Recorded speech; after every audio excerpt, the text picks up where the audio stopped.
Hello friends, तो आपका स्वागत है हमारे चैनल की एक और नई वीडियो में। आज हम आपके लिए लाए हैं एक नई कहानी। आशा करते हैं आपको पसंद आएगी। अगर आप हमारे चैनल पर नए हैं तो भी सब्सक्राइब कर लीजिए और हमारे टेलीग्राम चैनल पर भी जुड़ जाए। धन्यवाद। तो चलिए शुरू करते हैं। 371 बेवकूफ पति। दूर दूर तक फैले महासागर के ऊपर दो लोग हवा में उड़ रहे थे। उनके सामने क्षितिज के समांतर कुछ पहाड़ियां और जमीन दिखाई दे रही थी। हवा में उड़ने वाले में से एक जवान लड़का था, जिसके काले घुंघराले बाल हवा में लहरा रहे थे। उसके नीले रंग के अंगरखे और सफेद कुर्ते पैजामे हवा में फड़क रहे थे। उस लड़के के माथे पर त्रिपुंड बना हुआ था और उसकी आंखें समुद्र की तरह गहरी और शांत नजर आ रही थी। उसके एक हाथ में एक लड़की का हाथ था, जिसकी खूबसूरती नगरों और साम्राज्यों को डुबाने के लिए काफी थी। वो इतनी खूबसूरत थी कि वह अप्सराओं को भी लज्जित कर दे। उस लड़की का चेहरा शांत सागर की तरह था। उसकी नीली गहरी आंखें दिल के तार तोड़ने के लिए काफी थी। उसके माथे पर दो नीले रंग के निशान उसके चेहरे की सुंदरता पर 4 या 5 या फिर पूरे के पूरे समरलोक के साथ चांद लगा रहा था। उसके गुलाबी लाल ओंठ किसी कमल के पत्ते की तरह पानी में रहकर भी उससे अछूते थे। उसकी सुराहीदार गर्दन किसी मोर की तरह लचीली और सुंदर थी। उसकी कंधे भरे हुए थे। उसकी कमर किसी नगीन की तरह लचीली थी। उस लड़की का हर एक अंग खूबसूरती के मामले में कहर ढहा रहा था। ये थी इंदुजा शौर्य की जल तत्व की योगिनी और उसकी तीसरी पत्नी। उसके साथ आसमान में उस रहा लड़का शौर्य था। इस वक्त हवा में उड़ते हुए इंदुजा की नजरें शौर्य की गहराई नापने की कोशिश कर रही थी। पार लाख कोशिशों के बाद भी वह उसकी शक्ति और उसके व्यक्तित्व का कोई अंदाजा लगा नहीं पा रही थी। इंदुजा की आंखें शौर्य को कई सारे सवाल पूछना चाहती थी, पर उसे समझ नहीं आ रहा था कि शुरुआत कहाँ से करे। 2 घंटे पहले उन्होंने उदकपुरी छोड़ी थी और सूर्यास्त का समय अब हो चुका था। पर शौर्य ने निकलने के बाद इतनी तेजी से उड़ान भरी कि इंदुजा को कुछ भी समझ नहीं आया। शौर्य की रफ्तार देवता स्तर के साधक से भी कई गुना अधिक थी। शौर्य के इस अजीब शक्ति के कारण ही इंदुजा के मन में उसके प्रति कई सारे सवाल उठे थे, जिसके जवाब वो शौर्य से जानना चाहती थी। सूर्यास्त के शाम तक शौर्य मध्य क्षेत्र की सीमा पर पहुंच गया था। शौर्य ने सबसे पहले सागर के किनारे पर उतरना सही समझा, क्योंकि उसे पता नहीं था कि यहाँ उनका स्वागत कैसे होगा। शौर्य ने किनारे पर उतरते ही सबसे पहले आसपास के इलाके को अपनी दिव्य दृष्टि से जांचा, पर शौर्य को तुरंत महसूस हुआ कि वो दोनों जिस जगह उतरे हैं वहां से दूर दूर तक कोई भी इंसानी बस्ती नहीं है। ये जानकर शौर्य की धड़कन चूक गई। उसने थोड़ा चिंतित होते हुए सिस्टम से पूछा, सिस्टम, क्या हम सच में मध्य क्षेत्र में पहुंचे हैं ना? कहीं हमारा पोपट तो नहीं हुआ ना? ये सुनकर सिस्टम अपने मुंह में लॉलीपॉप को चबाते हुए बोली, होस्ट, तुम ऐसा क्यों सोच रहे हो? तुम्हें तो खुश होना चाहिए कि तुम्हें सूर्यास्त तक जमीन तो मिली। और हाँ, हम मध्य क्षेत्र में पहुंच गए हैं। लेकिन मुझे इस जगह के बारे में फिलहाल कुछ नहीं पता है। यहाँ इंटरनेट नहीं है ना? ये सुनकर शौर्य ने सिस्टम की बाकी बकवास को नजरअंदाज किया और इस बात से खुद को तसल्ली दी कि वो मध्य क्षेत्र में तो पहुंच गया है। फिर शौर्य ने आसपास के इलाके को एक और बार अपनी आध्यात्मिक चेतना से स्कैन किया और इस जगह के वीरान होने का कारण ढूंढने की कोशिश की। शौर्य ने लगभग आधे घंटे तक उस पूरी जगह को अपनी आध्यात्मिक चेतना से जांचा और उसे आखिर में इसका कारण पता चल गया कि ये जगह क्यों वीरान है। ये जगह एक भालू जैसे दिखने वाले दिव्य जानवर की जगह थी। इसी वजह से इस इलाके में ना ही कोई और जानवर था और ना ही कोई इंसान था। शौर्य ने गहरी सांस ली और फिर एक बार अपने दिमाग में उस भालू की तस्वीर को याद करने लगा। शौर्य ने अपनी आध्यात्मिक चेतना से जांचा था, वो जिस जगह खड़ा था वहीं से कुछ 2 किलोमीटर की दूरी पर इस भालू की गुफा है। इस गुफा के अंदर इस समय ये भालू आराम फरमा रहा था। शौर्य ने महसूस किया कि इस भालू की शक्ति का स्तर लगभग मध्य स्वर्ग स्तर के योद्धा के समान था। इसका मतलब वह शौर्य से 3 मुख्य स्तर से अधिक शक्तिशाली था। पर शौर्य के लिए इस जानवर को हराना इतना मुश्किल नहीं था। शौर्य ने इंदुजा को देखा और थोड़ा गंभीर होकर बोला, इंदुजा, हम मध्य क्षेत्र में तो पहुंच गए हैं, पर यहाँ रहने वाले विशेष दिव्य जानवर की वजह से इस इलाके के आसपास कोई भी इंसानी बस्ती नहीं है। मैं सोच रहा हूं कि उस जानवर के पास जाकर उसे हराकर उसकी गुफा को छीना जाए। इससे मेरे 2 काम हो जाएंगे। एक तो मेरी अगले स्तर की साधना के लिए मुझे यहाँ जगह मिल जाएगी और हमारे रुकने का इंतजाम भी हो जाएगा। शौर्य की बात सुनकर इंदुजा शौर्य को अपनी बड़ी बड़ी आंखों से देखने लगी। उसकी हैरानी देखकर शौर्य समझ गया कि उसकी ये पत्नी जीवन के कठिन संघर्षों से बिल्कुल अनजान है। अब शौर्य इसे ये सब कुछ अच्छे से सिखाना चाहता था, तो उसने उसका हाथ पकड़ा और उसे लेकर भालू की गुफा की ओर निकल गया। जब शौर्य उस गुफा के बाहर पहुंचा तो उसने अपने दंड बजाए और चुनौती देते हुए कहा, क्यों बे खुजलीवाल भालू अभी तक सोया है? बाहर आ और मेरी चुनौती का सामना कर। मैं तुझे युद्ध के लिए ललकारने आया हूं। शौर्य पूरे जोश में उस भालू को चुनौती दे रहा था। तभी उसे पीछे से आवाज आए, ओजी वो एक जानवर है, इंसान नहीं। और जरा अपना आकार देखकर उसे चुनौती दीजिए। ये सुनकर शौर्य लगभग अपने मुंह पर गिरने वाला था। ये इसकी बीवी उसके बारे में कुछ नहीं जानती तो उसे चुप बैठना चाहिए, ऐसे बीच में बोलकर पूरे जोश की मां बहन नहीं करनी चाहिए। शौर्य ने पीछे मुड़कर थोड़ा मुंह बनाकर कहा, इंदुजा मैं जानता हूं मुझे क्या करना है। अब जरा शांत रहोगी? शौर्य ने इंदुजा को शांत रहने की विनती की। इंदुजा ने अच्छे बच्चे की तरह हमें अपना सिर हिलाया। तभी उस गुफा के अंदर कुछ हलचल महसूस हुई और अगले ही पल अंदर से हवा का तेज झोंका आया। पर इस झोंके में से इतनी खतरनाक बदबू आ रही थी कि शौर्य ने लगभग उल्टी कर दी थी। तभी एक भरी भरकम आवाज सुनाई दी, कौन है बे? अभी इस महाराज की कोई युद्ध लड़ने की इच्छा नहीं है। आगे जाओ, कल आना, या फिर हमारी लड़ने की इच्छा हो तब आना, मैं तुम्हारे इस चुनौती का जरूर विचार करूंगा। शौर्य की चुनौती को इस भालू ने ऐसे इनकार कर दिया जैसे इससे उसे कोई फर्क ही नहीं पड़ा। उस भालू की आवाज सुनकर शौर्य की भौहें सिकुड़ गई। फिर एक बार शौर्यवान उससे कहा, क्या हुआ? ये महाराज डर गया क्या मुझ जैसे तुच्छ इंसान से? तो सीधा सीधा बोल क्यों नहीं देते कि तुम्हारी फट गई है? डरपोक कहीं के। शौर्य ने दांत पीसते हुए उस भालू को उकसाने के लिए कहा। पर इधर इंदुजा काफी डर गई थी। उसने शौर्य के करते का कोना पकड़ा और धीमी आवाज में बोली, रहने दीजिए ना, हम आगे चलते हैं। इस वक्त इस जानवर की आपके साथ युद्ध करने की कोई इच्छा नहीं है। हम कल आ जाएंगे। इंदुजा को उसकी इतनी चिंता करते हुए देखकर शौर्य के दिल में उसके लिए गर्माहट महसूस हुई। तभी अंदर से भालू की आवाज आई, बच्चे बाप से पंगे नहीं लेते। फिलहाल मेरे आराम करने का काल है। चले जाओ यहां से वरना मेरे अंदर का असली जानवर जाग जाएगा। ये सुनकर शौर्य ने भी तंज कसते हुए कहा, तो जगाओ ना, तुम्हें किसने रोका है? वैसे भी मुझे तुम्हारी ये गुफा चाहिए। जब तक मैं तुम्हें हरा नहीं देता मैं यहां कैसे रह सकता हूं? शौर्य की बस सुनकर अंदर से कोई आवाज नहीं आई। लगभग 10 मिनट तक शौर्य को कोई भी प्रतिसाद नहीं मिला। तभी शौर्य ने गुफा के अंदर से किसी विशाल जानवर को बाहर आते हुए देखा। जैसे जैसे ये जानवर शौर्य के पास आ रहा था वैसे वैसे उसका आकार धीरे धीरे बड़ा हो रहा था। जब वह जानवर पूरी तरह से शौर्य के सामने आया तो शौर्य ने हल्के उजाले में उस जानवर को देखा। ये जानवर दिखने में भालू की तरह था मगर भालू नहीं था। इस भालू के सिर पर बकरे जैसे मुड़े हुए सिंग थे। उसके गले में एक सुनहरे रंग का एक हार था जो चपटा था और उसके गले से पूरी तरह से चिपका हुआ था। उस जानवर ने शौर्य के सामने आकर दोनों पैरों पर खड़े होकर शौर्य को एक नजर ऊपर से नीचे देखा और इंदुजा की खूबसूरती को देखा जो शौर्य के पीछे छुप गई थी। उस भालू ने फिर अपने उंगली के एक नाखून से अपनी नाक की बगल को खुजाया और बोला, तुम्हें आज रात इस गुफा में रहना है क्या? उस भालू का सवाल सुनकर शौर्य ने हाँ में सिर हिलाया और बोला, हाँ, हम दोनों अगले कुछ दिनों तक इस गुफा में रहना चाहते हैं। इसीलिए मैं तुम्हें हराकर इस गुफा पर वन के नियमों के अनुसार अपना आधिपत्य स्थापित करना चाहता हूँ। शौर्य ने पूरे आत्मविश्वास और हिम्मत के साथ कहा। शौर्य की हिम्मत देखकर भालू ने शौर्य से कहा, क्या तुम्हारी नई नई शादी हुई है क्या?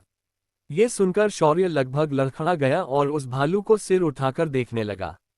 तभी वह भालू बोला, ऐसे क्या देख रहे हो? तुम्हारी नई शादी हुई है इसीलिए तुम अपनी पत्नी की शक्तियों को बिना जाने खुद आगे खड़े होकर मुझे चुनौती दे रहे हो जबकि तुम खुद एक आम इंसान हो। भालू के मुंह से ये बात सुनकर शौर्य थोड़ा शर्मा गया। तभी इंदुजा जो पीछे खड़ी थी वह डरते हुए शौर्य के कान में बोली, क्या हमें इनसे लड़ना जरूरी है? उन्हें हमारी भाषा समझ आती है तो हम उनसे ये गुफा पिताजी ने दिए हुए खजाने के बदले मांग लेते हैं। शौर्य ने ये सुना तो उसकी हिम्मत फिर एक बार नीचे खिसक गई। शौर्य ने फिर भी उस भालू की आंखों में आंखें डालकर देखा और कहा, तुम बाकी बातें छोड़ो और ये बताओ कि तुम्हें मेरी चुनौती मंजूर है या नहीं? ये सुनकर भालू हंसने लगा और बोला, नहीं नहीं, मुझे तुम्हारी चुनौती मंजूर नहीं है। एक काम करो, तुम इस गुफा को अपने लिए रख लो, मैं यहां से चलता हूं। मेरी पत्नी मेरा घर पर इंतजार कर रही है। अब तक उसका गुस्सा ठंडा हो गया होगा। तुम इस गुफा को अपने लिए रख लो। उस भालू की बात सुनकर शौर्य की आंखें बड़ी हो गई। उसने अविश्वास से उस भालू को देखा और कहा, तो तुम इस गुफा में नहीं रहना चाहते? क्या तुम सच कह रहे हो? शौर्य के सवाल पर वह भालू पालथी मारकर जमीन पर बैठ गया। उसके नीचे बैठने के बाद भी उसकी ऊंचाई शौर्य से अधिक थी। उसने फिर अपने गले के हार से एक चीनी मिट्टी का घड़ा निकाला और उसे अपने मुंह लगाकर एक घूंट पिया और फिर शौर्य को देखकर बोला, मेरे दोस्त क्या बताऊं मेरी कहानी। ये गुफा मेरा घर नहीं है। ये गुफा असल में एक अजगर की थी। उस हरामी ने यहाँ रहकर आसपास के इलाके के कई जानवरों को उनके परिवार समेत खत्म किया था। वैसे भी ये मेरा इलाका नहीं था, पर एक दिन मेरे पत्नी की दोस्त जो एक मैना थी उसके अंडे इस अजगर ने खा लिए। जब मेरी पत्नी को पता चला तो उसने मुझे इसे सबक सिखाने भेज दिया। तभी शौर्य ने तुरंत कहा, तो तुमने इसे यहाँ आकर मार दिया। ये सुनकर वह भालू थोड़ा नाराज हो गया और बोला, नहीं, उस वक्त मैं जब यहाँ आया था तो मैंने उसे पीटकर ऐसा ना करने की चेतावनी दे दी, पर उस साले ने मेरी बात नहीं मानी और उस मैना के अंडों को एक बार और खा गया। जब मेरी पत्नी को फिर एक बार ये पता चला तो उसने मुझे घर से निकाल दिया और मुझे कहा कि जब तक मैं उस अजगर का सिर उसके पास लेकर नहीं आता तब तक मुझे वापस आने की जरूरत नहीं है। उसकी बात खत्म होते ही इंदुजा बड़े ही उत्सुकता के साथ उस भालू के सामने जाकर बैठते हुए बोली, तो आप यहाँ वापस आए और उसे मार दिया। उसके इस सवाल पर भालू ने उस चीनी मिट्टी के घड़े सदी और घूंट पिए और नाराज स्वर में बोला, नहीं, जब तक मैं यहाँ पहुंचा वो अजगर इस गुफा को छोड़कर चला गया था, तो मैंने इसे थोड़ा साफ किया और अपने सोने के लिए अच्छी जगह समझकर रख लिया, पर मैं अभी भी उसके वापस आने का इंतजार कर रहा हूँ। ये सुनकर शौर्य तुरंत सतर्क हो गया, पर भालू ने आगे अपनी बात को बढ़ाते हुए कहा, बच्चे तुम्हें इतना चिंतित होने की जरूरत नहीं है। मैं उस अजगर को कहीं से भी ढूंढ लूंगा और उसका सिर काटकर अपने पत्नी के सामने ले जाऊंगा। इस बात पर शौर्य खुश हुआ और उसने अपना अंगूठा उठाकर कहा, आप सच में इस दुनिया के सबसे अच्छे पति हैं। तभी भालू ने कहा, और तुम दुनिया के सबसे बेवकूफ पति हो। इतना कहने के बाद भालू शौर्य की तरफ उंगली करके हंसने लगा। शौर्य का चेहरा उतर गया पर उसे इस मस्तमौला भालू पर कोई गुस्सा नहीं आया। शौर्य भी बाद में हंसने लगा। तभी इंदुजा ने बड़ी ही उत्सुकता से उस भालू ने पकड़े घड़े की ओर इशारा किया और पूछा, आप इस घड़े से क्या पी रहे हैं। ये सुनकर भालू थोड़ा चकित हुआ, फिर अपने हाथ के बोतल जैसे घड़े को देखकर बोला, ये तो एक शराब है, खास अंतर्गत क्षेत्र के वानरों ने बनाई है। मुझे इसे पीना बहुत अच्छा लगता है, पर उनका हरामी राजा मुझे सिर्फ महीने की 10 बोतलें देता है। उसके जितना कंजूस मैंने आज तक नहीं देखा। ये सुनकर इंदुजा ने बड़ी ही मासूमियत के साथ कहा, क्या मुझे एक घूंट मिल सकता है? मुझे भी इसे पीकर देखना है। मैंने ये पहली बार सुना है कि कोई जानवर भी कुछ बना सकते हैं। इंदुजा की मासूमियत देखकर भालू बोला, तुम शक्तिशाली हो पर काफी भोली हो। तुम्हें समझना चाहिए कि ऐसे किसी अपरिचित व्यक्ति से कुछ भी नहीं मांगना चाहिए। पर चलो कोई बात नहीं, मैं तुम्हें इसे चखने के लिए एक घूंट देता हूं। ऐसा कहकर उस भालू ने वह बोतल इंदुजा के सामने की। उस शराब की गंध इतनी नदील थी और मीठी थी कि उसकी गंध से ही इंदुजा को ऐसा लगा कि उसका रोम रोम एकदम से खिल उठा है। उसकी साधना अचानक से थोड़ी बढ़ गई। उसके शरीर में बह रही जल तत्व की ऊर्जा भी अधिक तीव्रता से बहने लगी। इंदुजा ने उस बोतल को किसी नाजुक खजाने की तरह पकड़ा और एक घूंट गटक लिया। एक घूंट अंदर जाते ही इंदुजा का सिर चकराने लगा और वह शौर्य की गोद में सिर रखकर दो गई। वह भालू ये देखकर हंसने लगा। फिर वह शौर्य को देखकर बोला, तुम काफी हिम्मत वाले हो। तुम्हारे शरीर में मैं किसी भी तरह की ऊर्जा को महसूस नहीं कर सकता हूं, पर तुम मुझसे लड़ने आए थे। क्या गुण है तुम्हारी हिम्मत का? क्या शौर्य उस भालू को अपनी शक्तियों का रहस्य बता देगा? क्या भालू शौर्य के साथ वापस लड़ने के लिए तैयार हो जाएगा? क्या कभी इंदुजा शौर्य की शक्ति का अंदाजा लगा पाएगी? 372 नया दोस्त और अगली साधना। शौर्य और इंदुजा जो उसकी तीसरी पत्नी थी, दोनों मध्य क्षेत्र के किनारे महासागर को पार करके शाम के समय पहुंच गए थे। शौर्य ने उसके बाद अपने रात गुजारने और रुककर अपनी साधना को बढ़ाने के लिए एक जगह खोज निकाली थी जो एक गहरी गुफा थी। पर इस गुफा में एक विशालकाय दैवीय जीव भालू रहता था जिसकी शक्तियां स्वर्ग स्तरीय योद्धा के समान थी। अगर सोचा जाए तो ये जीव किसी आम इंसान जितना समझदार था। शौर्य ने जब इसे जंगल के नियमों के तहत चुनौती दी तो उसने बात करके शौर्य के साथ इस बात को निपटाया। आखिर उस भालू ने बिना किसी तकरार के उस गुफा को शौर्य को दे दिया। जब वह वानरों द्वारा बनाई शराब पी रहा था तो इंदुजा ने उससे एक घूंट शराब ली और पी लिया। इससे वह तो बेहोश होकर शौर्य की गोदी में सो गई, पर भालू ने शौर्य को देखकर संदेह से उसकी शक्तियों का रहस्य पूछा। भालू के इस सवाल पर शौर्य मुस्कुराने लगा और फिर उसने अपनी आभा को मुक्त करना शुरू कर दिया। शौर्य इस वक्त सिर्फ अपनी साधना आभा को मुक्त किया था, पर उसकी साधना पूर्ण ग्रह पंचतत्व की साधना थी, जिस वजह से तुरंत शौर्य जहां बैठा था वहां की जमीन धंस गई और वातावरण बदलने लगा। शौर्य की इस साधना का दबाव इतना अधिक था कि स्वर्ग स्तर के समान ताकतें होने के बावजूद भी उस भालू की सांसें घुटने लगी थी। ये देख शौर्य ने अपनी आभा को वापस छुपा लिया और फिर एक बार मुस्कुराकर उस भालू को देखने लगा। भालू ने अच्छे समझ लिया था कि उसके सामने बैठा ये लड़का कोई आम साधक नहीं है। भालू ने एक गहरी सांस ली और अपने सीने पर हाथ मारते हुए हंसने लगा। उसके बाद उसने थोड़ी सांस ली और बोला, आज मैं बाल बाल बचा महाराज, वरना पता नहीं आज क्या अनर्थ हो जाता अगर मैंने तुम्हारी चुनौती को स्वीकार किया होता तो। ये सुनकर शौर्य भी हंसने लगा और फिर उसने कहा, नहीं, मैं बस आपको हरा देता और इस गुफा का स्वामित्व ले लेता, मुझे कुछ और करने की जरूरत नहीं है। मैं बेवजह किसी की हत्या नहीं करता। ये सुनकर भालू की हंसी गायब हो गई और उसने अपना सिर खुजाया और फिर एक बार कहा, तुम इस दुनिया के सबसे खास पति हो, उल्टा मैं ही पागल पति हूँ। शौर्य ने उसके बाद उस भालू को सबसे महत्वपूर्ण सवाल पूछा, वैसे आप भालू तो हो पर मुझे आपका नाम नहीं पता। ये सुनकर भालू हंसते हुए बोला, अरे मित्र, मेरा नाम सुराग जामवंत है। मैं जामवंत कुल का हूँ। कहते हैं कि मेरे पूर्वज पृथ्वी से आए हैं और मेरे एक पूर्वज तो प्रभु श्री राम और श्री कृष्ण दोनों से मिले थे। वो इतने शक्तिशाली थे कि उन्होंने कई युद्धों में अपने स्वामी को जीत दिलाई थी और वो उस समय के साम्राज्यों के उच्च पदों पर भी थे। ये सुनकर शौर्य को याद आया कि महाभारत और रामायण में एक भालू का उल्लेख किया गया था जिसका नाम जामवंत था, जो वानरसेना का हिस्सा था। वहीं महाभारत में भगवान कृष्ण के ससुर जामवंत थे। ये सब कुछ सोचकर शौर्य ने अपनी गर्दन को हाँ में हिलाया और फिर बोला, आपका परिचय तो काफी दिलचस्प है।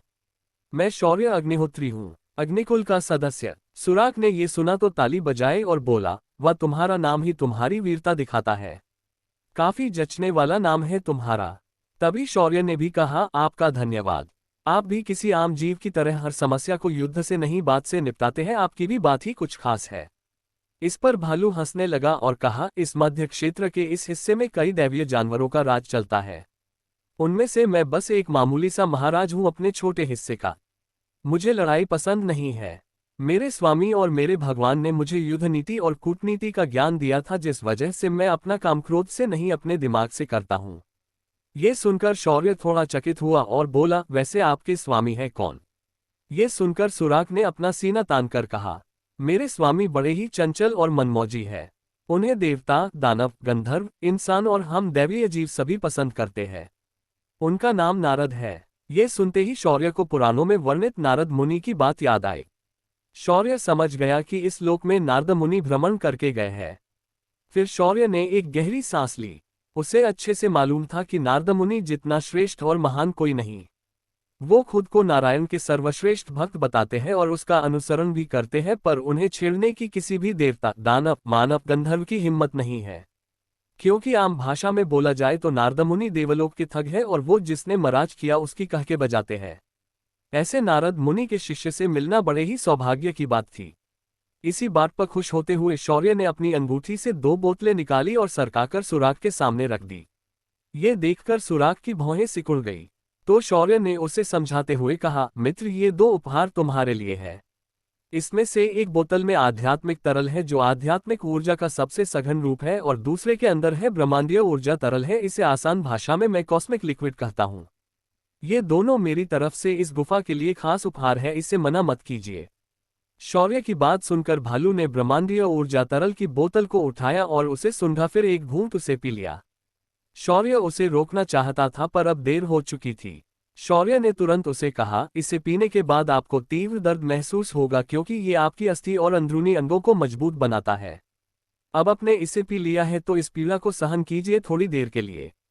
भालू की शौर्य की ये बात कुछ पल्ले नहीं पड़ी क्योंकि अभी तक कॉस्मिक लिक्विड ने अपना काम नहीं किया था। पर अगले ही पल उसकी आंखें बड़ी हो गई और सुराग दहाड़ मारकर चीख पड़ा। उसने अपने दर्द को नियंत्रित और सहन करने की पूरी कोशिश की और जमीन पर अपने अगले दोनों हाथों को रखकर खुद को शांत रखने की कोशिश करने लगा। इस वक्त वो तीनों गुफा के बाहरी हिस्से में थे, जिस वजह से भालू की दर्द भरी दहाड़ चारों दिशाओं में गूंज गई, जिस वजह आसपास रहने वाले सारे जीव तुरंत अपनी अपनी जगहों में जाकर छिप गए। शौर्य ने इंदुजा को दीवार से सटाकर बिठाया और उसे वहीं रहने दिया। फिर शौर्य ने सुराग के पास जाकर उसका निरीक्षण किया। शौर्य ने देखा कि एक घूंट कॉस्मिक लिक्विड उसके पूरे शरीर में तबाही मचा रहा है। पर बढ़ते समय के साथ धीरे धीरे सुराग के अंदरूनी अंग मजबूत हो रहे थे और उसकी हड्डियां लोहे जैसी हो रही थी। लगभग आधे घंटे बाद शौर्य ने देखा कि भालू के घने बालों के बीच से पसीना बाहर निकल रहा है और उसकी सांसें सामान्य हो गई है, तो शौर्य ने चैन की सांस ली। जब सुराग पूरी तरह होश में आया तो उसने अपनी आंखें खोलकर अपने शरीर में हुए बदलाव को महसूस किया और खड़े होकर तुरंत किसी छोटे बच्चे की तरह कूदने लगा। उसके ऐसा करने से हर तरफ कंपन मच गया, पर इसके बावजूद भी इंदुजा की नींद नहीं खुली। तभी भालू शौर्य के पास आया और उसका हाथ पकड़कर बोला, मित्र, मैं तुम्हारा बहुत बहुत ऋणी हो गया हूं। तुमने मुझे इस विश्व की सबसे चमत्कारिक वस्तु दी है। ये तरल सच में किसी भी व्यक्ति या जानवर को असीम शक्तिशाली बनाता है। ये सुनकर शौर्य ने ऐसे ही हाथ हिलाया और कहा, इसमें कोई बड़ी बात नहीं है मेरे मित्र।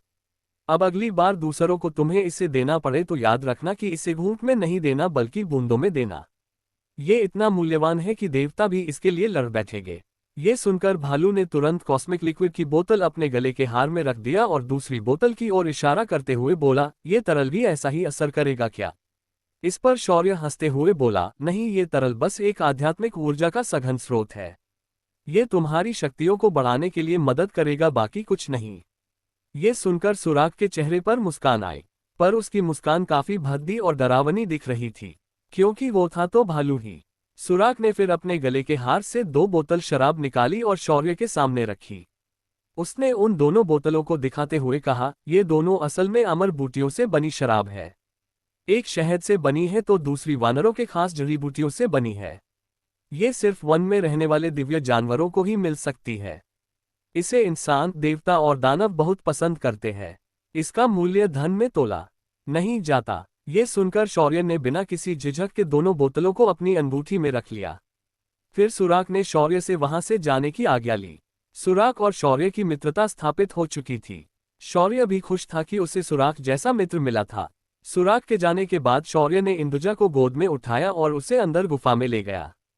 फिर उसने गुफा के दरवाजे के बाहर आक्रामक सारणी और आघातक सारणी की रचना कर दी। ये दोनों सारणी कुछ भी हलचल महसूस होते ही उस तरफ अंधाधुंध हमले करती है। उसके बाद शौर्य ने एक उच्च स्तरीय कवच सारणी की अंदर की ओर रचना कर दी ताकि कोई भी इसके अंदर आने की हिम्मत ना करे।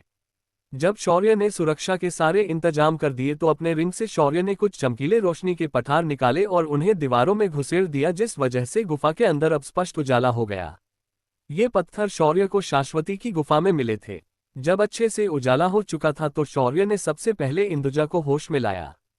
शौर्य ने देखा कि शराब का असर इतना खतरनाक था कि इंदुजा होश में आने के बाद भी नशे में चूर थी।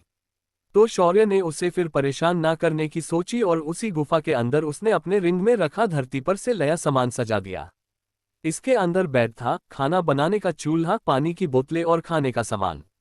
ये सब कुछ रखने के बाद शौर्य ने सबसे पहले इंदुजा को बेड पर लिया दिया और फिर गुफा के दूसरे कोने में उसने अपना साधना का आध्यात्मिक पठार से बना आसन निकाला। उस पर बैठने के बाद शौर्य ने कल बनाई हुई तीनों गोलियों को निगल लिया। कुछ ही देर में सहस्र विषाक्त गोली ने शौर्य के शरीर में जहर को फैलाना शुरू कर दिया। तभी सिस्ट ने सहस्र विषाक्त सिद्धि का पूर्ण ज्ञान शौर्य के दिमाग में डाल दिया।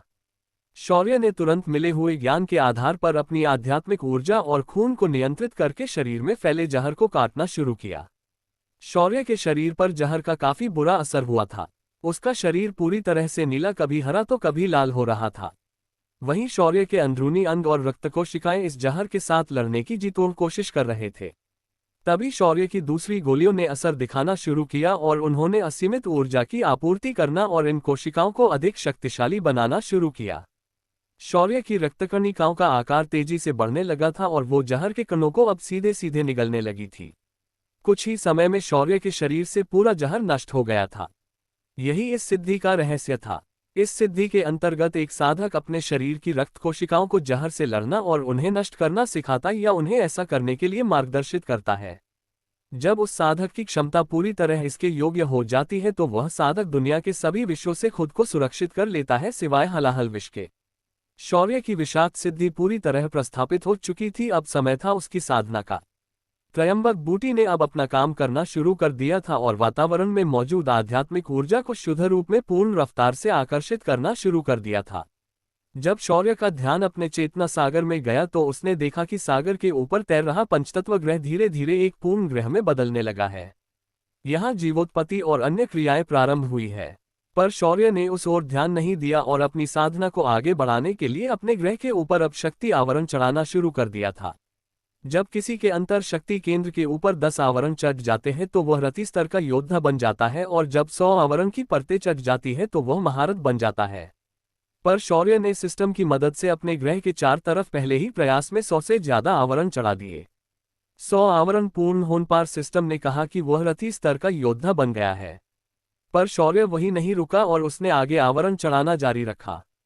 आवरणों की परतें उस ग्रह पर चढ़ती गई और उसके आसपास घूम रही ऊर्जा और भी अधिक सघन होते गई। धीरे धीरे आवरणों की संख्या 1000 से अधिक हो गई, पर सिस्टम ने कोई इशारा नहीं किया तो शौर्य बिना रुके बाहर से आ रही आध्यात्मिक शक्ति को आवरण में बदलकर उस ग्रह के चारों ओर बनाते जा रहा था। कुछ ही समय में शौर्य देख पा रहा था कि आध्यात्मिक ऊर्जा के इस आवरण के कारण उसका ग्रह अब पूरी तरह से अदृश्य हो चुका था। धीरे धीरे उसका ग्रह एक विशाल आध्यात्मिक कवचों के घेरे में बंध गया था। जब ये परतें 10,000 पार कर गई तब सिस्टम ने शौर्य को रुकने का इशारा किया। शौर्य ने देखा कि उसकी आध्यात्मिक चेतना पहले से अधिक बढ़ गई है, साथ ही उसकी शक्तियां लगभग स्वर्ग स्तर के योद्धा से अधिक हो गई है। शौर्य के चेहरे पर एक तिरछी मुस्कान आ गई। वैसे तो उसे किसी से डर लगता था और ना ही वो किसी के सामने झुकता था, पर फिर भी शक्तियों में अधिक अंतर होने के कारण शौर्य को बार बार सोने समय को नियंत्रित करने की सिद्धि का प्रयोग करना पड़ता था, जो शौर्य बिल्कुल भी नहीं करना चाहता था। इधर इंदुजा दूसरे दिन सुबह होश में आई थी, पर उसने देखा कि शौर्य अपनी साधना में लीन है, तो उसने उसे परेशान ना करने का सोचा और उसे सिर्फ वहां बैठे बैठे देखती रही। उसे शौर्य किसी गूढ़ रहस्य की तरह लग रहा था और एक औरत होने की वजह से वह शौर्य को पूरा खोलकर जानना चाहती थी। लेकिन आज पूरे 3 महीने हो चुके थे और उसे अभी तक किसी चीज की अधिक जरूरत नहीं थी, तो वह अपने बिस्तर पर बैठे अपने पति को ही हर दिन घूरते रहती। इंदुजा शौर्य को जितना अधिक घूरती थी उतना ही वह खुद को शौर्य के पास पाती थी। जब शौर्य ने लगभग पूरे 3 महीने बाद अपनी आंखें खोली तो उसने महसूस किया कि उसकी शक्तियां अब पहले से कई गुना अधिक बढ़ गई है और उसका कुछ सीढ़ियों पर जो नियंत्रण था वह अधिक ही मजबूत हो गया है। शौर्य अपने आसन से खड़ा हुआ और उतरकर इंदुजा के सामने आ गया, पर इंदुजा अभी भी खुली आंखों से शौर्य जहां बैठा है उसी दिशा की ओर देखे जा रही थी। शौर्य ने उसके पास आकर उसे झटका दिया और अपने सुंदर सपने से उसे खींचकर बाहर लाया। तब जाकर इंदुजा को एहसास हुआ कि शौर्य सच में अपनी साधना से बाहर आ चुका है। इंदुजा ने तुरंत खड़े होकर शौर्य के गले में अपने हाथ डाले और फुट फुट कर रोने लगी। क्या कारण था इंदुजा के रोने का कारण? क्या जान पाएगा अपनी इस पत्नी के मुंह से उसका कारण? अब क्या होने वाला है आगे? 373 बिन बुलाई मुसीबत। शौर्य ने अपनी महारथी स्तर तक की साधना को 3 महीनों में पूर्ण कर लिया था। उसकी साधना की गति सामान्य साधकों से बिल्कुल अधिक थी, साथ ही उसकी साधना में कभी आज तक कोई रुकावट आई नहीं थी। पिछले 3 महीनों से इंदुजा अकेली गुफा में शौर्य के साधना से बाहर आने का इंतजार कर रही थी। लेकिन जब उसने शौर्य को साधना से बाहर आता देख तो उसके भावना का बांध टूट गया और उसने शौर्य के गले से लगकर फुट फुट कर रोना शुरू किया। प्रारंभिक तो शौर्य को लगा कि बेचारी अधिक सदमे में गई होगी, इसीलिए रो रही थी। पर तभी अपने आंसुओं को रोकते रोकते हुए इंदुजा ने कहा, वो शिकारी लोग मेरे पीछे पड़े थे। मैंने पहले उन्हें मार पीट कर सीधा कर दिया था, पर उनका स्वर्ग स्तर का सरदार अब यहाँ आ चुका है और वो लोग गुफा के बाहर अपना डेरा लगाकर बैठे हैं। ये सुनते ही शौर्य का दिमाग खिसक गया। उसने लगभग इंदुजा को अपनी बाहों में दबा ही दिया था। इंदुजा शौर्य की पकड़ को महसूस करते हुए लगभग चिल्लाने को हुई थी, पर शौर्य ने खुद को काबू किया। उसने एकदम ठंडे स्वर में इंदुजा के कान में कहा, मुझे सब विस्तार से बताओ कि असल में क्या हुआ था। ये सुनकर इंदुजा ने धीरे धीरे शौर्य को सारी हकीकत बताना शुरू कर दिया। हुआ ये था कि आज से लगभग 1 महीने पहले इंदुजा गुफा के अंदर बैठकर काफी ऊब गई थी, तो वह थोड़ा बाहर की हवा लेने के लिए शौर्य ने उसके लिए दिए हुए सारणी कवच की चाबी से बाहर चली गई। ये चाबी एक हल्का पत्थर था जिसके ऊपर मंत्र उकेरे होते थे। बाहर आकर वह वन में यहाँ वहाँ काफी देर तक घूमी और उसका सामना यहाँ घूम रहे शिकारियों से हुआ।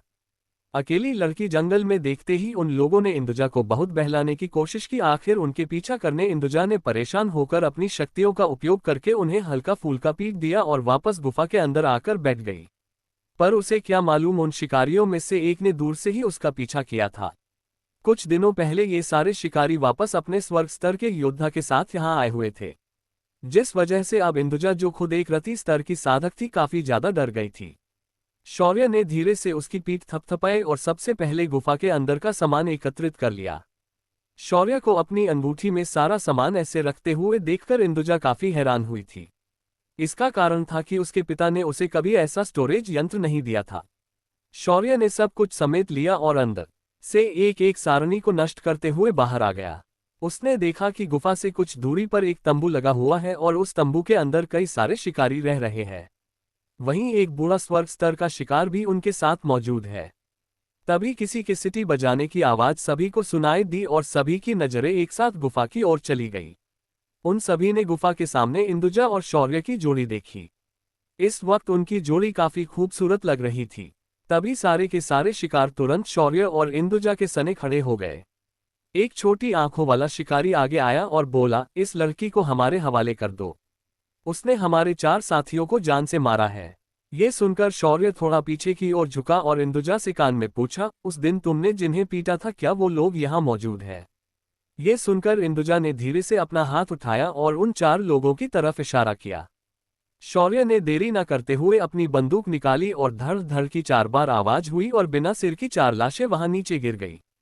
शौर्य ने अपनी बंदूक नीचे की और बोला, लो अब आगे बोलो। अब 4 लोग सच में मारे गए हैं। शौर्य के सामने खड़े शिकारी अपनी उंगलियों दांतों तले दबाकर रह गए क्योंकि उनका कहना था कि उनके 4 लोग इंदुजा ने मार दिए थे, पर वो असल में जीवित थे तो शौर्य ने काम निपटा दिया। शौर्य को इस तरह बिंदास होकर शिकारियों को ऐसा हल्के में लेते हुए देखकर तंबू के अंदर बैठा एक आदमी ये सब देख रहा था।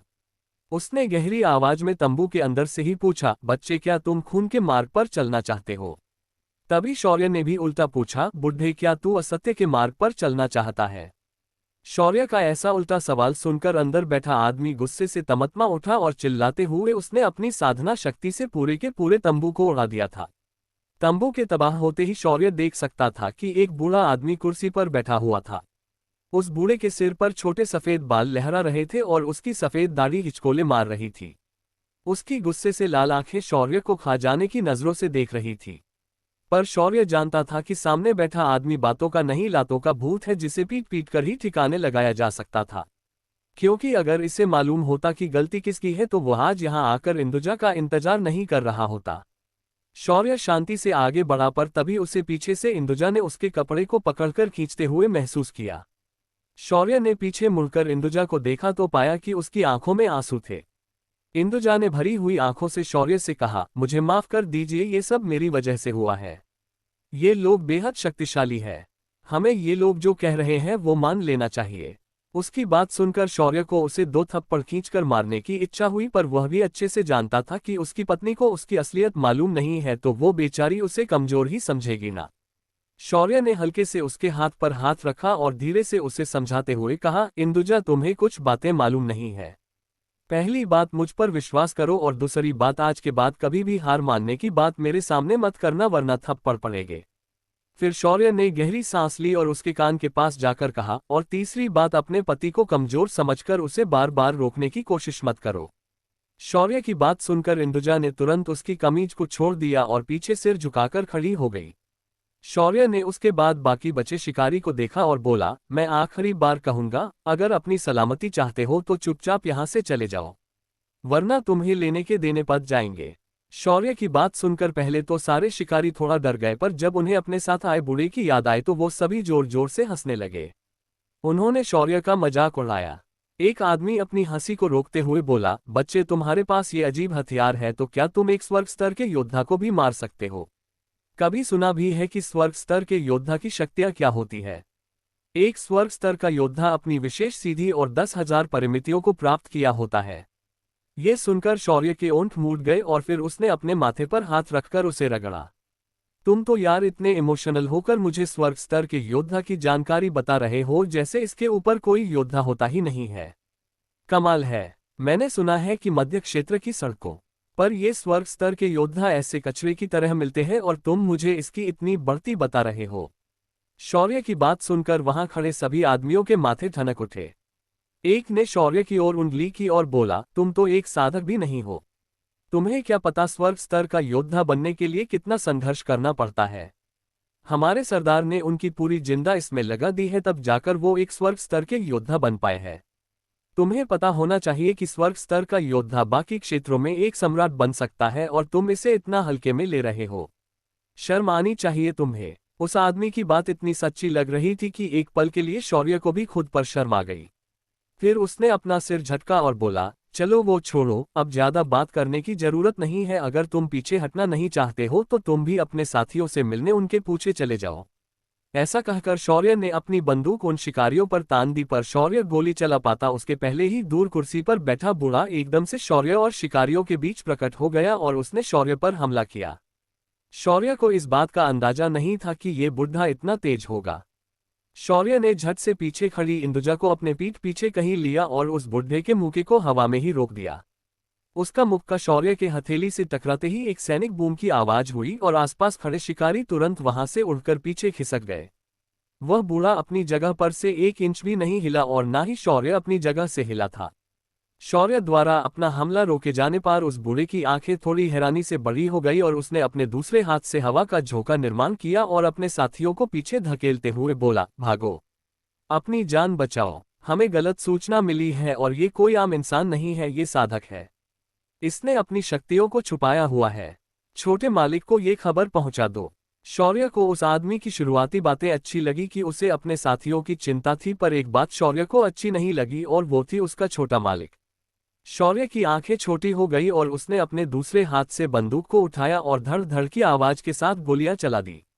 शौर्य की बंदूक को गोलियां शौर्य ने एक बार और मॉडिफाई कर ली थी। इस बार उसने इन्हें अग्नि और प्रकाश ऊर्जा से युक्त किया था, जिस वजह से अब ये गोलियां किसी लेजर की तरह शत्रु को फाड़कर आगे निकल जाती थी। शौर्य ने अपने एक हाथ से उस बूढ़े के मुक्के को जकड़कर अपनी ऊर्जा से उसे कस लिया था, जिस वजह से वह आदमी अपनी जगह से हिल भी नहीं पाया। वो शौर्य की हाथों में छटपटाने लगा था, पर शौर्य ने उसे जाने का मौका नहीं दिया। इधर शौर्य की बंदूक से निकली गोलियां ने उन सभी लोगों के हृदय और सिर को निशाना बना लिया था।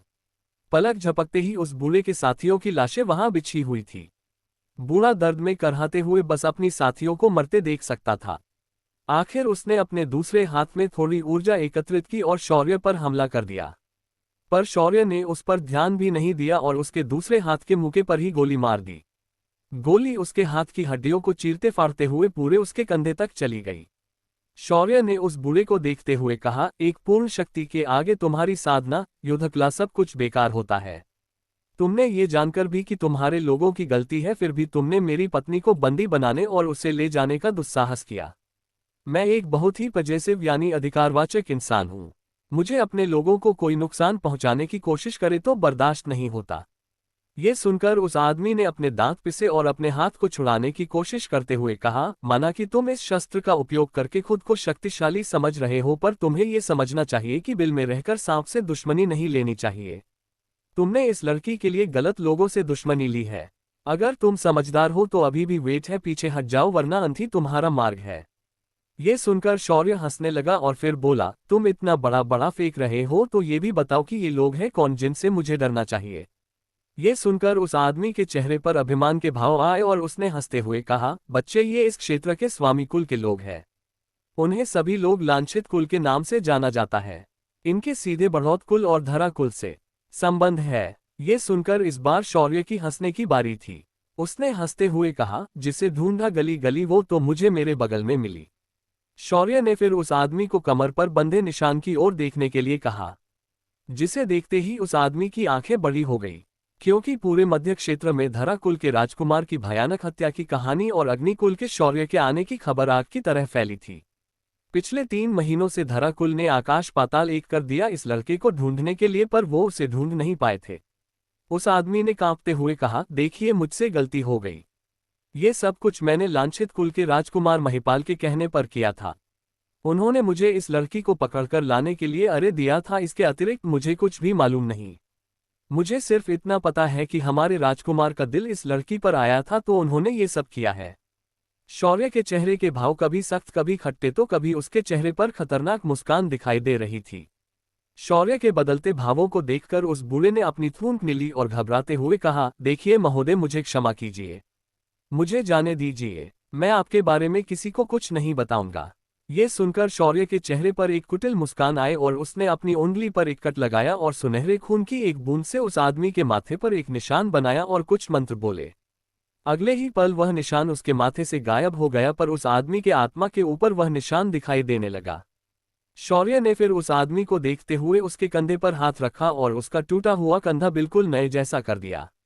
वह आदमी वापस से एकदम चुस्त तंदुरुस्त तो हो गया, पर उस आदमी को अच्छे से पता था कि शौर्य का इसके पीछे कोई ना कोई स्वार्थ जरूर है। और हुआ भी वैसा। तुम आज से मुझसे आत्मा अनुबंध से जुड़ चुके हो। तुम्हारा जीवन और मृत्यु अब मेरे हाथ में है। अगर तुमने मुझसे धोखा करने की कोशिश की तो मैं सिर्फ तुम्हें अपनी एक सोच से ही तुम जहां कहीं हो वहां खत्म कर सकता हूं, और हाँ, मैं तुम्हारे के सारे विचार पढ़ और सुन सकता हूं। ये सुनते ही उस आदमी के घुटनों से उसके प्राण निकल गए। वह धड़ाम से नीचे घुटनों पर बैठ गया। तभी शौर्य ने आगे कहा, आज से तुम मैं जो कहूंगा सिर्फ वही करोगे। उसके लिए मैं तुम्हें तुम्हारे पहले मालिक से अधिक धन और शक्तियां दूंगा, पर तुम्हें मेरे साथ निष्ठावान रहना पड़ेगा। ये सुनकर उस बूढ़े के पास कोई और उपाय नहीं था। मरता क्या ना करता, उसने मजबूरी में शौर्य का स्वामित्व स्वीकार किया। शौर्य ने फिर अपनी अंगूठी से एक बोतल आध्यात्मिक तरल उस आदमी को दिया और फिर अपना खास सवाल पूछा, वैसे तुम्हारा नाम क्या है? उस वक्त उस आदमी ने मन ही मन सोचा, पूरी कहानी खत्म हो गई और ये अब मुझे अपना नाम पूछ रहा है। फिर उस बूढ़े ने गला साफ करते हुए कहा, स्वामी, मेरा नाम अनु है। ये सुनकर शौर्य को हंसी आ गई। फिर उसने अनु के कान में झुककर कुछ बताया और उसे वहां से जाने के लिए कह दिया। क्या सूचना दी थी शौर्य ने अनु के कान में? क्या है शौर्य का अगला मुकाम? क्या शौर्य इस लांछित कुल के राजकुमार को खत्म कर देगा? अब आगे क्या होने वाला है ये जानने के लिए बने रहिए मेरे साथ। सिर्फ 374 रिश्ते की गर्माहट। शौर्य ने अपनी साधना को संपन्न करके महारथ स्तर को प्राप्त कर लिया था। उसके बाद जब वह गुफा से बाहर आया तो कुछ शिकारियों से उसका सामना हुआ। ज्यादा छानबीन करने के बाद शौर्य को पता चला कि इन्हें धरा कुल के साथी कुल लांछित कुल के राजकुमार ने यहां भेजा था। शौर्य ने फिर उन शिकारियों के सरदार, जो कि स्वर्ग स्तर का योद्धा था, उसे अपना दास बनाकर उसके कान में गुप्त सूचना देकर वहां से भेज दिया। दास अन्य के जाने के बाद शौर्य ने एक अंगड़ाई ली और पीछे मुड़कर इंदुजा को देखने लगा। शौर्य को इतने बड़े संकट को इतनी आसानी से निपटाते देख इंदुजा के मन में और भी अधिक सवाल और अधिक शंका निर्माण हो गई। शौर्य ने फिर इंदुजा के पास जाकर उससे पूछा, क्या सब कुछ ठीक है? ये सुनकर इंदुजा ने धीमी आवाज में कहा, हाँ, सब कुछ ठीक है। शौर्य ने ये सुना तो उसने फिर एक बार उसे चिढ़ाते हुए कहा, क्या कहा? वो क्या है ना कि शादी के बाद पत्नी ज्यादा जोर से बात नहीं कर पाती तो पतियों को सुनने में तकलीफ होती है, पर एक बार कुछ समय गुजर जाता है तो पत्नियों की आवाज कान में तकलीफ देने लगती है। शौर्य की बात सुनकर इंदुजा ने तेज आवाज में कहा, ऐसा बिल्कुल नहीं है, वो तो बस हम ऐसे ही बात कर रहे थे। ये कहते वक्त इंदुजा का खूबसूरत चेहरा लाले लाल हो चुका था। उसे देखकर शौर्य के दिल में हलचल होने लगी थी, पर उसने खुद को रोक लिया। शौर्य ने फिर थोड़ा और इंदुजा के नजदीक जाते हुए पूछा, वैसे हमारी इतनी बात नहीं हो पाई क्योंकि तुम तो एक घूंट शराब पीकर ही टून हो गई थी। उसके बाद 3 महीने तक हमारी कोई बात ही नहीं हुई। शौर्य को अपनी ओर ऐसे बढ़ते देखकर इंदुजा ने एक कदम पीछे लिया और हकलाते हुए बोली, हाँ, सही कहा आपने, हमारे बीच कोई बात नहीं हुई है, पर मेरे मन में कुछ सवाल है, क्या आप मुझे उनके उत्तर दे पाएंगे? इंदुजा के इस सवाल पर शौर्य की आंखें छोटी हो गई और उसने आगे बढ़ाना बंद किया। फिर उसने रुककर इंदुजा से कहा, ये तुम्हारे सवालों पर निर्भर करता है कि तुम क्या सवाल पूछोगी। इस पर इंदुजा ने अपनी चुनरी का एक छोर पकड़ा और उसे उंगलियों में घुमाते घुमाते हुए पूछा, क्या आप सच में इतने शक्तिशाली हैं कि एक स्वर्ग स्तर के योद्धा को भी पराजित कर सकते हैं? ये सुनकर शौर्य ने इंदुजा को ऊपर से नीचे घूर कर देखा और बोला, ये तो मैं नहीं कह सकता कि मैं कितना शक्तिशाली हूं, पर एक बात है कि मैंने एक बार एक देवता स्तर के योद्धा की बलि चढ़ाई है। ये सुनकर इंदुजा की आंखें बड़ी बड़ी हो गई। उसे इस बात पर विश्वास नहीं हो रहा था, पर वो इस वक्त पक्का कुछ नहीं बोल पा रही थी। अंत में उसने शौर्य से कहा, आप मेरी फिरकी ले रहे हैं ना? किसी देवता की बलि कैसे कोई दे सकता है? वो कोई भेद बकरी है क्या? इस पर शौर्य हंसने लगा और फिर उसने पूछा, क्या तुम विद्युत कुल के इंद्र को जानती हो? शौर्य का सवाल सुनकर इंदुजा को कुछ दिनों पहले की खबर याद आई। विद्युत कुल के देवता स्तर के योद्धा को किसी ने वरुण कुल के देवता को बचाने के लिए हरा दिया था और वरुण कुल का हजारों सालों का श्राप भी तोड़ दिया था। उसी व्यक्ति ने इंद्र को बंदी भी बनाया है, पर वो व्यक्ति कहाँ गया इसकी कोई जानकारी नहीं है। इस बात को याद करते ही इंदुजा की आंखें बड़ी बड़ी हो गई। उसने अपनी उंगली को शौर्य की ओर किया और बोली, तो वो व्यक्ति तुम थे जिसने इंद्र को बंदी बनाया था? ये सुनकर शौर्य और भी अधिक मुस्कुराया और बोला, नहीं, मैंने उसे सिर्फ बंदी नहीं बनाया, बल्कि मैंने उसकी शक्तियों को मेरे मित्र के शरीर में हस्तांतरित करने के लिए बिजुरी के यज्ञ में उसकी बलि दे दी थी। शौर्य का जवाब सुनकर अब इंदुजा और भी गहरी सोच में डूब गई। फिर उसने शौर्य को घूरते हुए कहा, तुम तो अकेले हो, फिर तुम्हारा वो मित्र कहाँ गया? इस सवाल पर शौर्य थोड़ा गंभीर हो गया और फिर बोला, मेरे साथी और मित्र इस वक्त मेरे साथ ही है, पर वो दूसरे आयाम में है। इससे ज्यादा मैं तुम्हें अधिक नहीं बता सकता। वक्त आने पर मैं तुम्हें वो भी बता दूंगा। ये सुनकर इंदुजा ने आगे अपने सवाल बदल दिए और पूछा, आपने उस दिव्य अस्त्र का क्या किया? इस पर शौर्य ने विजय धनुष को तुरंत प्रकट किया और कहा, इस दिव्य अस्त्र को मैंने अपने आत्मा से जोड़ लिया है, तो ये मेरे चेतना सागर में रह सकता है। शौर्य ने ये बात इतनी आसानी से बताई थी कि हर कोई इसे कर सकता हो, पर ऐसा नहीं था। ये सिर्फ शौर्य ही कर सकता था। शौर्य को विरासत में प्राचीन काल का गूढ़ ज्ञान मिला था। इसी ज्ञान के आधार पर शौर्य ये सब कुछ कर पा रहा था। तभी इंदुजा ने फिर अपना अगला सवाल पूछा, मेरे बेहोश होने के बाद वो भालू कहाँ गया? इस सवाल पर शौर्य ने अपना सिर खुजाया और फिर हंसते हुए बोला, वो भालू नहीं था, उसका नाम सुराग था और वो मेरा अब अच्छा मित्र बन गया है। तुम्हारे बेहोश होने के बाद वो कुछ ही देर में अपने घर अपनी पत्नी के पास चला गया, पर उसने मुझे उपहार के तौर पर उसी शराब की 2 बड़ी बोतलें भी दी है। ये सुनकर इंदुजा की आंखें चमक गई। उसकी इच्छा हुई कि एक और घूंट ट्राई किया जाए, पर उसने अपनी सुप्त इच्छा को दबाया और बोली, ये तो अच्छी बात है। क्या आप मुझे बता सकते हैं कि आपके अग्निकुल और धराकुल की क्या शत्रुता है? इस पर शौर्य थोड़ा सोचते हुए बोला, अब इस शत्रुता का इतिहास 1000 साल पुराना है। इसका संबंध मेरे परदादी के शासनकाल से है। मेरी परदादी का विवाह धराकुल के राजकुमार द्रुमल के साथ हुआ था। वो हमारे कुल का घरजमाई बना था, पर समय जैसे जैसे बीतता गया धराकुल ने अग्निकुल में सेंध लगा डाली। फिर द्रुमल ने अपनी मृत्यु की झूठी अफवाह फैलाई और उसने अग्निकुल में अचानक एक दिन आकर सशस्त्र हमला कर दिया। इसमें धराकुल को बाकी छोटे और मध्यम आकार के और कुछ बड़े किलों ने भी साथ दी थी।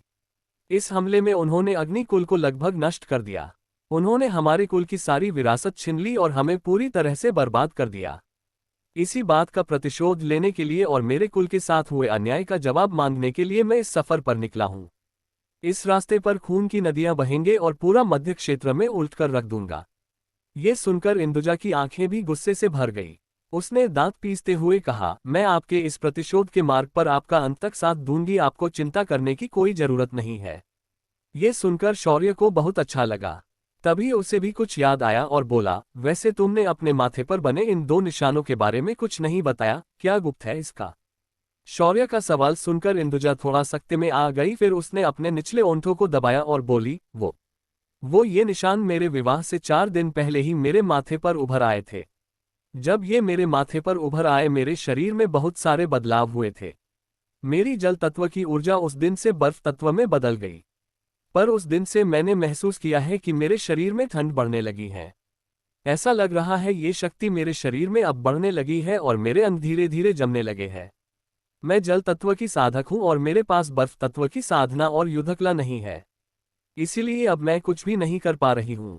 शौर्य ने ये सुना तो वो सब कुछ समझ गया। शौर्य ने अपनी उंगली पर अग्नि ऊर्जा को प्रकट किया और उसे इंदुजा के शरीर में प्रवाहित कर दिया। शौर्य की अग्नि ऊर्जा को महसूस किया तो इंदुजा को बहुत अच्छा महसूस होने लगा और उसने अपनी आंखें बंद की। तभी सिस्टम ने शौर्य से कहा, होस्ट, हमारे पास तीव्र बर्फीली ऊर्जा को साधने की तकनीक उपलब्ध है। अगर आप कहें तो मैं आपको उसका ज्ञान दे सकती हूं, पर शर्त यह है कि पहले आपको अपने शरीर की अग्नि से इस ऊर्जा को संतुलित करना होगा। इसीलिए तो मैंने मीरा को आपसे विवाह करने की सलाह दी थी। शौर्य सिस्टम की बात अच्छे से समझ गया, पर इंदुजा शाश्वती की तरह इतनी आक्रामक नहीं है, इस वजह से शौर्य अभी भी उसे हाथ लगाने से हिचकिचा रहा था। वहीं दूसरी तरफ इंदुजा को मत था कि वो जब तक शौर्य को अच्छे से जान नहीं लेती तब तक वो अपने रिश्ते में आगे नहीं बढ़ेगी। जब इंदुजा को अच्छा लगने लगा तो शौर्य ने उसकी ओर देखते हुए पूछा, क्या तुम्हें पता है कि तुम्हारे पिता को कौन सा साक्षात्कार हुआ था? इस सवाल को सुनकर इंदुजा शर्माते हुए बोली, मुझे पूरी बात तो पता नहीं थी, पर उसके मुताबिक मुझे सिर्फ उस व्यक्ति से विवाह करना था जो उस बक्से को खोल सकता था, और उसी इंसान के हाथों उदक कुल का उद्धार होने वाला है। ये जानकर शौर्य समझ गया कि इंदुजा के पिता को किसने साक्षात्कार दिलवाया था। शौर्य ने आसमान की ओर देखा और मुस्कुराने लगा। अब उन दोनों के पास वहां रुकने की कोई वजह नहीं थी और उनकी बातें भी खत्म होने आई थी। तो दोनों ने एक साथ आसमान में उड़ान भरी और दोनों इंसानी बस्ती की ओर निकल गए। आसमान में इस बार शौर्य ने अपनी रफ्तार काफी धीमी रखी, क्योंकि वो अपनी नजदीकियों इंदुजा के साथ बढ़ाना चाहता था। शौर्य ने धीरे से खुद को इंदुजा के काफी करीब लाया और बोला, वैसे इंदुजा, तुमने हमारे रिश्ते के बारे में क्या सोचा है? ये हमारा रिश्ता जबरदस्ती का है। तुमने अपने पिता के आदेश पर इस रिश्ते को स्वीकार किया था, पर क्या तुम इस रिश्ते से खुश हो? शौर्य के इस सवाल पर इंदुजा सोच में पड़ गई। फिर उसने शौर्य की आंखों में देखा और कहा, दरअसल अगर मेरे पिता ने मेरे लिए तुम्हें चयन किया है तो मुझे कोई आपत्ति नहीं है, क्योंकि मेरे पिता पर मुझे विश्वास है। रही बात हमारे रिश्ते की, तो मुझे पता नहीं क्यों पर मुझे अभी भी लगता है कि जब तक हम एक दूसरे को अच्छे से नहीं समझ पाते तब तक।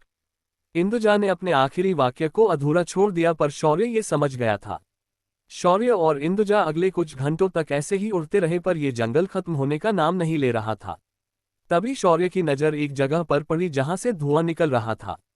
शौर्य ने अपनी रफ्तार को कम किया और थोड़ा नीचे की ओर बढ़ गया। उसे वहां एक परिचित चेहरा दिखाई दिया। शौर्य के चेहरे पर एक मुस्कान आई और वह सीधा उस जगह पर आसमान से इंदुजा के साथ उतर गया। शौर्य ने सामने देखा कि आग जलाई गई है और उस आग के चारों ओर मछलियां लकड़ी में घुसिड़कर उस आग पर भुनने के लिए रखी गई है। और वहां एक शौर्य के उम्र का ही लड़का मुंह में पानी लिए उन मछलियों को देख रहा था। शौर्य ने आते ही कहा, अरे मित्र, तुम इस वन में अकेले क्या कर रहे हो? शौर्य की आवाज सुनकर उस लड़के की तंद्रा टूट गई और उसने सिर उठाकर शौर्य को देखा। शौर्य को देखते ही उसने अपनी तलवार पर हाथ डाला और बोला, तुम वही हो ना अग्निकुल के शौर्य? ये सब तुम्हारी वजह से हुआ है। तुम्हारी वजह से मुझे इस तरह वन में छुपकर अकेले घूमना पड़ रहा है। क्या भला सूझी मुझे कि मैं तुम्हारे साथ बात करने लगा था। आज मैं इस बात का प्रतिशोध लेकर रहूंगा। ऐसा कहकर उस लड़के ने अपनी तलवार के ऊपर की कपड़े की परत को हटा दिया और गुस्से से शौर्य को देखने लगा। उस लड़के का ऐसा बर्ताव देखकर शौर्य ने तुरंत इंदुजा को खींचकर अपने पीछे लिया और अपने हाथ ऊपर करके उस लड़के शांति से बोला, अरे मित्र, ये क्या कर रहे हो तुम?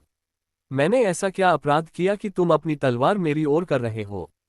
शौर्य का सवाल सुनकर उस लड़के ने एक गहरी सांस ली और बोला, तुमने धराकुल के राजकुमार की निर्मम हत्या की और दुल्हन लेकर वहां से तो निकल गए, पर उसके बाद धराकुल के लोगों ने तुम्हारा पता ढूंढने के लिए पूरी उदकपुरी पलट कर रख दी। यहाँ तक कि महाराज को भी उन्होंने बंदी बना लिया, पर जब बातकुल और जीवन कुल के लोगों ने एक साथ आकर उनका विरोध किया तो उन्होंने राजपरिवार को तो छोड़ दिया, पर आम लोगों को नहीं छोड़ा।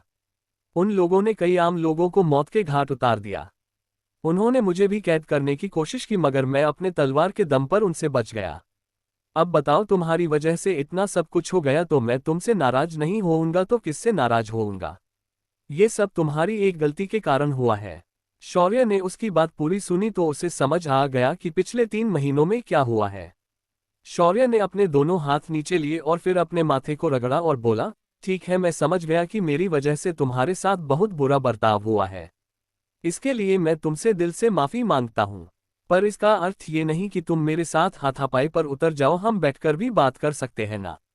शौर्य की बात सुनकर उस लड़के ने अपनी तलवार को ठोस कपड़े में गुस्से से लपेट लिया और पीछे मुड़कर अपनी भून रही मछलियों के पास जाने लगा, पर अचानक उसके कदम रुक गए। उसके सामने उसने भूनने के लिए रखी सारी मछलियां गायब थी। वहीं एक नीले बालों वाली लड़की बैठकर उन मछलियों को बड़े ही स्वाद के साथ खा रही थी। पीछे से शौर्य ने भी उस लड़की को देखा और उसके माथे पर नसें उभर आए। ये लड़की कोई और नहीं, इंदुजा थी। जब इंदुजा ने देखा कि दोनों लड़के अपने अपने स्तर पर खड़े होकर बात कर रहे हैं तो वह चुपके से मछलियों के पास गई। वैसे भी शौर्य ने गुफा के अंदर उसे सिर्फ शाकाहारी खाना ही दिया था। ऊपर से आज उसे बहुत ज्यादा भूख भी लगी थी, पर उसने शौर्य से अपनी भूख के बारे में कुछ नहीं कहा था। पर अब उसके सामने खाना खुद चलकर आया था तो वो उसे ऐसे कैसे जाने देती, तो उसने इस खाने को आज खत्म करना अपना परम कर्तव्य समझा और अपनी वदन शांति को प्राप्त कर लिया। उस लड़के की शक्ल बिल्कुल रोने जैसी हो गई थी।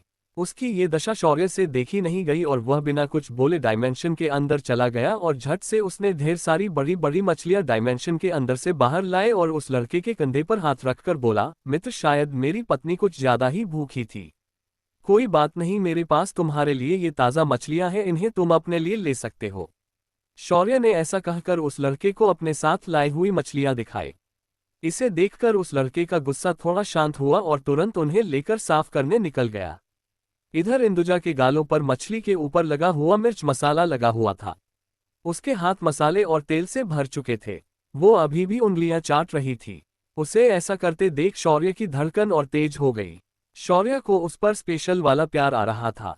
क्या शौर्य का रिश्ता इंदुजा के साथ आगे बढ़ पाएगा? क्या धरा कुल के लोग शौर्य तक पहुंच पाएंगे? क्या शौर्य को एक और मित्र मिल गया है? इन सभी सवालों के जवाब जानने के लिए बने रहिए मेरे साथ। सिर्फ कीप सपोर्टिंग।